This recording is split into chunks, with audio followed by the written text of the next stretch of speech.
요한복음 11장 같이 보겠습니다. 오늘 요한복음 11장 전체를 볼 건데요.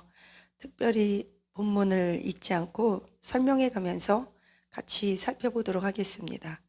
요한복음 11장은 여러분들이 잘 아는 죽은 나사로가 살아난 이야기입니다. 이것은 교회를 어느 정도 다녀보신 분이면 여러 차례 성경 말씀을 통해서 다 들어보신 말씀이라고 여겨집니다. 오늘 본문의 주인공은 나사로입니다. 그런데 이 나사로가 죽었습니다. 죽은 지 3일 만에 예수님께서 나사로의 집에 가서 그 죽은 나사로를 살려냈다는 이야기입니다. 이 이야기를 듣고 이 이야기의 핵심은 죽은 나사로를 살렸기 때문에 그 나사로가 지금까지도 죽지 않고 살아있다, 살아 생존한다. 이게 이 이야기의 핵심이 아닙니다. 이 이야기의 핵심은 사망 권세를 깨시고 사람의 생명과 죽음, 사망 권세를 하나님께서 예수 그리스도가 주관하신다는 것을 우리에게 보여주는 예화입니다. 그런데 저는 이것을 읽으면서 참 안타까운 것이 하나 있었습니다. 지난번에 제가 설교를 했듯이 기적과 표적에 대해서 여러분과 말씀을 나눈 적이 있습니다. 기적은 초자연적인 것으로서 죽은 자가 살아나는 것 맞습니다. 그런데 죽은 자가 살아났고 그것으로 끝나면 안 된다는 것입니다. 그 죽은 자가 살아나서 예수님을 증거하는 증인의 자리까지 나가야 하는데 그것이 바로 표적입니다. 그 표적은 이 나사로가 만약에 죽은 다음에 살아나서 온 동네 사방팔방 다니면서 내가 죽었습니다. 나 죽었을 때 어디 있었습니다. 그런데 예수님이 살려주셨습니다. 그리고 예수님을 증거했다면 나사로를 통해서 어쩌면 수많은 사람들이 더 많이 예수님을 믿었을 것 같습니다. 그런데 불행히도 오늘 요한복음 12장 10절에서 11절 보면 대제사장들과 종교 지도자들이 사람들이 나사로가 죽었다 살아난 것을 통해서 더 많이 예수님을 믿으니까 11절에 보니까 나사로 때문에 많은 유대인이 예수를 믿기 때문에 10절에 대제사장들이 나사로까지 죽이려고 하였더라. 그러니까 나사로가 쉽게 얘기하면 증인입니다. 그러니까 증거를 인멸시켜야 돼요. 그러다 보니까 종교 제사장들은 나사로를 죽이려고 합니다. 그런데 나사로가 그때 어떻게 했느냐? 성경은 침묵하고 있습니다. 이게 나사로의 한계입니다. 죽었다가 살아난 것. 사실 여러분 무리를 걸은 것과 죽었다가 살아난 것. 이것 중에 어떤 것이 더 큰 체험이 될 것 같습니까? 죽었다가 살아난 것이 훨씬 더 놀라운 기적을 체험한 것입니다. 그렇다면 나사로가 그 이후에 죽었다가 살아난 이후에 예수님을 증거했다면 얼마나 좋았을까요? 근데 그 이후로 요한복음 12장 10절 이후로 나사로는 역사에서 사라져버립니다. 아마도 대제사장들과 종교 지도자들이 나사로를 죽이려고 하자 나사로가 숨었다라고 학자들은 말하고 있습니다. 만약에 이렇게 그냥 죽었다가 살아날 거라면 그래서 누군가가 또 죽이려고 막 쫓아오니까 무서워서 또 숨을 거라면 굳이 왜 살아났을까? 그런 생각도 한번 해봤습니다. 나사로 입장에서. 그런데 반면 우물가 사마리아 여인은 예수님이 메시아인 것을 발견했습니다. 그리고 나서 자기가 그 늘 가지고 다니던 물동이를 던져버리고 사마리아 마을로 뛰어들어가서 온 동네 사방팔방 다 떠들고 다닙니다. 와보라 와보라 내가 메시아를 만났다. 이가 곧 메시아가 아니더냐. 그래서 그 우물가 사마리아 여인을 통해서 온 사마리아 마을 사람들이 예수님을 믿게 됩니다. 이 여자는 죽었다 살아난 것도 아니고 장님이었다 눈 뜬 것도 아닙니다. 무리를 걸었던 것도 아니고 귀신을 내쫓은 것도 아닌데 단지 예수님께서 자신의 수치스러운 과거를 알아맞혔다는 이유 하나로 그것만으로도 이 여자는 예수님이 메시아인 것을 댐박 알아봤고 그 사건을 통해서 온 동네 다니면서 예수님의 증인의 역할을 감당했습니다. 즉 표적의 자리에 나아갔다는 것입니다. 이 여자가 경험했던 기적의 체험은 무엇이었냐면 자신이 수치스러운 과거, 즉 남편이 5번 있었습니다. 그리고 예수님은 6번째 살고 있는 그 남자도 내 남편이 아니라고 말합니다. 즉 너는 7번째 또 결혼할 여자라는 것을 의미합니다. 그러니까는 5번 이혼했고 6번 살고 있는데 6번째 그 남자도 네 남편이 아니니 너는 7번째 또 결혼할 여자다. 즉 계속 평생 완전 숫자로 계속 죽는 그날까지 남자 갈아칠 여자구나. 그런 슬픔이 있구나. 그 여자의 공고함을 예수님이 딱 알아봤어요. 알아맞혔습니다. 그랬더니 이 여자는 금방 메시아군요. 영안의 눈이 열려지고 마음의 문이 열려졌다는 거예요. 기적과 어떤 초자연적인 것을 보지도 않았는데, 그리고 그 여자는 온 동네 떠들고 다니면서 뭐라 그러냐면 자신의 수치스러운 과거를 다 사람들에게 그냥 내놔버립니다. 무엇을 위해서? 예수님의 그 메시아됨, 예수님께서 메시아인 것을 증거하기 위해서 자신의 수치스러운 과거, 5번 남자 바꾸고 6번 동거하고, 어쩌면 결혼도 안 했겠죠. 그냥 동거하고 대충. 그리고 또 나를 이렇게 앞으로도 내가 또 남자 바꿀 거를 저분이 알아맞혔습니다. 뭐가 잘났다고 흔히 말하는 그 모자랑이라고. 수치스러운 얘기인데, 근데도 이 여자에게는 메시아 대망사상이 있었습니다. 메시아가 오면 우리는 신령과 진정으로 예배드릴 수 있대요. 이런 메시아 대망사상. 이 여자는 영적인 것에 대해서 굉장히 갈급했던 여자입니다.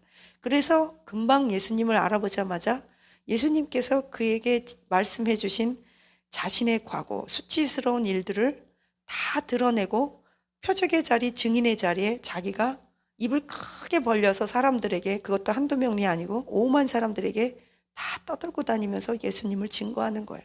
이것이 회복입니다. 어떻게 생각하면 죽은 나사로가 살아난 것보다 우물가 사마리아 여인이 예수님을 만난 것이 더 우리에게는 영적으로 귀감이 될 수도 있다는 것입니다. 오늘 나사로를 예수님께서 살릴 때는 큰 소리로 외쳐 가라사대, 사망 권세를 향해서 나사로야 나오너라 아주 크게 외쳤어요. 나사로가 죽었기 때문에 못 들을까 봐 큰 소리로 외쳤던 것도 아니었고, 예수님은 죽음의 권세, 사망의 권세를 풀어놓아 다니게 하라, 이거를 막 외치시는 거예요. 그 사망의 권세, 흑암의 권세를 막 뚫고 들어가는 엄청난 생명과 사망의 영적 싸움이죠. 그때 사람들은 흔히 이럽니다. 예수님은 통성기도 안 했을 것이다. 아니요, 예수님 통성기도 이때 했어요. 큰 소리로 외쳐 가라사대. 예수님이 설교할 때도 큰 소리로 외쳐 가라사대. 들을 귀 있는 자들은 들을지어다. 그리고 지금도 나사로야 나오너라, 이렇게 큰 소리로 예수님이 외쳤단 말이죠. 예수님도 조곤조곤 얘기하실 땐 조곤조곤 하시고, 천천히 얘기하실 때 이렇게 개인적으로 하실 땐 개인적으로 하시고, 소리 지를 땐 소리 지르셨어요. 사람이 다 때가 있는 거예요. 예수님이 어쨌든 이렇게 사망 권세 앞에서 소리를 질렀단 말이죠. 우리는 복음을 증거해야 합니다. 이렇게 사망 권세를 깨신 것을, 이런 초자연적인 것을 우리가 경험했다면, 마귀는요, 우리가 장님이 눈 뜨고 귀머거리가 듣고 죽었다가 살아난 거 사실을 어떻게 생각해 보면 마귀는 그거 별로 관심이 그러거나 말거나 그럴 수도 있을 것 같아요. 어쩌면. 왜냐하면 그래갖고 네가 장님인데 눈 떠서 뭐 했는데, 남은 여생 너 죽었다가 살아나서 뭐 했는데, 돈 많이 벌어서 뭐 했는데, 그렇게 공부 많이 해서 뭐 했는데, 너 하버드 서울대 나와서 뭐 했는데, 예수님의 복음의 증인을 위해서 몇 명을 구원했고, 선교는 어떻게 했고, 교회를 세우기 위해서 어떤 헌신을 했는데, 이게 이렇게 사명하고 접목되지 않으면요, 옳도다 잘한다 귀신들도 믿고 떠드느니라, 괜히 그런 거 될 수 있다는 거죠. 그러니까 다 그렇다는 게 아니라 그럴 수도 있으니, 우리는 언제나 항상 무슨 일을 하든지, 우리가 고난을 받을 때도 예수님의 복음의 증인, 우리가 잘 될 때도 복음의 증인, 기적을 체험할 때도 복음의 증인, 항상 우리가 예수님의 십자가, 사명, 천국, 복음의 증인, 사명, 이런 것들과 예수님과 접촉되고 연결되지 않으면 이게 시끄러운 울리는 꽹과리에 불과할 수 있다는 거죠. 그래서 우리가 앉든지 일어서든지 무엇을 하든지 하나님의 영광을 위해서, 또한 예수 그리스도의 복음을 위해서, 증거하기 위해서 우리가 이러한 기적을 체험하고 또 표적의 자리에 나아가는 저와 여러분이 되시기를 예수님의 이름으로 축원합니다. 또 하나, 이 가론 나사렛, 죽은 나사로, 이 사건에서 제가 느낀 건 뭐냐면 11장 보니까 예수님께서 마르다를 사랑하셨어요. 예. 11장 5절에 보니까 예수께서 본래 마르다와 그의 동생 나사로를 사랑하시더니, 그러니까 마리아 얘기가 없어요. 여기 보니까. 여기 근데 이 마르다가, 마리아와 그 자매 마르다가 베다니에 있다. 근데 이 마리아가 향유를 주님께 부었거든요. 마리아가 11장 1절에서 향유 부은 사람은 마리아인데, 여기 보니까 마르다를 또 사랑하셨더라. 그래서 여기 이제 학자들은 마르다, 마리아 뭐 다 같이 왔다 갔다 하면서 하는데, 중요한 거는 이 마르다의 신앙은 좀 미래지향적인 것 같아요. 여기 11장 여기에 보니까 21절에 보니까 마르다가 말하되 주께서 여기 계셨더라면 내 오라비가 죽지 않았을 것입니다. 그러면서 하는 말이, 계속 마르다는 미래를 얘기해요. 마지막 날 부활 때는 내가 다시 살아날 줄로 압니다. 뭐예요? 미래예요. 근데 예수님은요, 현재로 얘기해요. 아니야, 미래가 아니야. 현재야. 왜? 내가 메시아거든. 네 눈앞에 있잖아. 그러면서 이래요. 나는 부활이요 생명이니 나를 믿는 자는 죽어도 살겠고. 여러분, 이 말씀 아주 유명하죠. 나는 부활이요 생명이니 나를 믿는 자는 죽어도 살겠고, 나를 믿는 자는 죽어도 살겠고 무릇 살아서 나를 믿는 자는 영원히 죽지 아니하리라. 이 중요한 말을 누구에게 해줬어요? 마르다에게 해줬어요. 예수님이 마르다를 엄청 사랑하셨어요. 그러니까 어떤 중요한 말씀이 있을 때는 이 말씀이 어떤 상황에서 누구에게 주어졌나, 이거를 한번 좀 여러분들이 앞으로 성경을 읽으면서 좀 집중해서 잘 보시면 좋겠어요. 근데 마르다가요, 기가 막힌 고백을 해요. 마태복음 16장 16절에는 베드로가 이런 고백을 하거든요. 주는 그리스도시요 살아계신 하나님의 아들입니다. 근데 이거는 베드로만 고백한 게 아니에요. 이거는 마르다도 요한복음에서, 오늘 본문에서 마르다도 이렇게 27절에 이렇게 고백해요. 맞습니다. 그러합니다. 주는 그리스도시요 살아계신 하나님의 아들이십니다. 내가 그걸 믿습니다. 그래요. 이걸 믿는데 나사로를 살릴 거는 못 믿는다는 거예요. 그러니까는 이 똑같은 고백, 베드로도 하나님의 아들이라고 고백했고 마르다도 똑같이 여자도 고백했어요. 근데 이 마르다의 그 한계, 예수님의 그 아들인 거는 알았어요. 그런데 살릴 거는 잘 모르겠어요. 부활이 미래인 줄 알았어요. 근데 예수님은 현재로 얘기하고 마르다는 미래로 얘기해요. 그러면서 예수님이 그래요. 네가 믿으면 하나님의 영광을 보리라. 오늘 이 나사로의 이 스토리는 여러 가지 핵심이 좀 많이 있습니다. 교훈도 많고 핵심도 많아요. 근데 저는 오늘 여러분과 제가 꼭 나누고 싶은 것은, 첫째, 사망과 죽음, 부활의 그 모든 주권자, 주인공은 우리 예수님이시다. 둘째, 죽은 나사로 입장에서 죽었다가 살아서 종교 지도자들이 죽일까봐 도망가서 역사의 그 증인이 될 수 있는 아주 중요한 순간에 나사로가 없어져 버린 것은 참 아쉽다. 그런데 우물가 사마리아 여인은 이러고 저런 것도 없었는데 비참한 여잔데 오히려 증인의 역할을 잘 감당했다. 그렇다면 우리는 어떻게 할 것인가? 우리는 부활의 증인, 우리는 죽었다 살아나 본 적도 없잖아요. 살아나고 싶으세요? 한번 죽었으면 우리 천국에 가야 돼요. 우리 여기 이 중에서 죽었다 살아나고 싶으신 분은 아무도 없어요. 저도 없어요. 그냥 죽으면 여기 이 세상 다 살아봤잖아요. 그렇죠? 충분히 살아봤어요. 이미 많이 살아봤는데 뭘 또 다시 살아나서 또 더 살겠어요. 그냥 이왕 죽었으면 그냥 천국에 가야 돼요. 혹시라도 예수님이 진짜로 또 살려낼까 봐 오히려 그게 더 걱정되죠. 예? 그러니까 우리는 부활의 예수님의 증인의 역할을 남은 일생 동안 그걸 감당하시기를 축복합니다. 내일은, 저는 오늘 처음 알았는데 내일 오전 9시에서 11시까지 많은 대한민국의 가정에서 제사요? 제사 지낸다는 얘기를 듣고 저는 아까 생각했어요.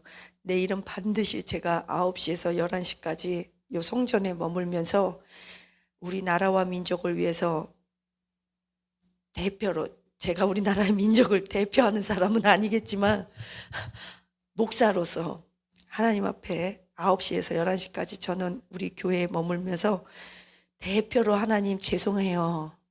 정말 많이 죄송해요. 그리고 인터넷에 요즘 저는 기도하면서 울어요. 하나님, 인터넷에 하나님의 이름을 망령되이 일컫고 교회를 망령되이 일컫고 도배되어 있는 거 보면서 죄송해요. 하나님, 하나님의 실추된 명예와 이미지를, 하나님의 실추된 영광을 제가 대표하진 않지만 제가 찾아드릴게요. 그렇게 그냥 말이라도 그렇게 기도해요. 그리고 내일 기도할 거예요. 9시에서 11시까지.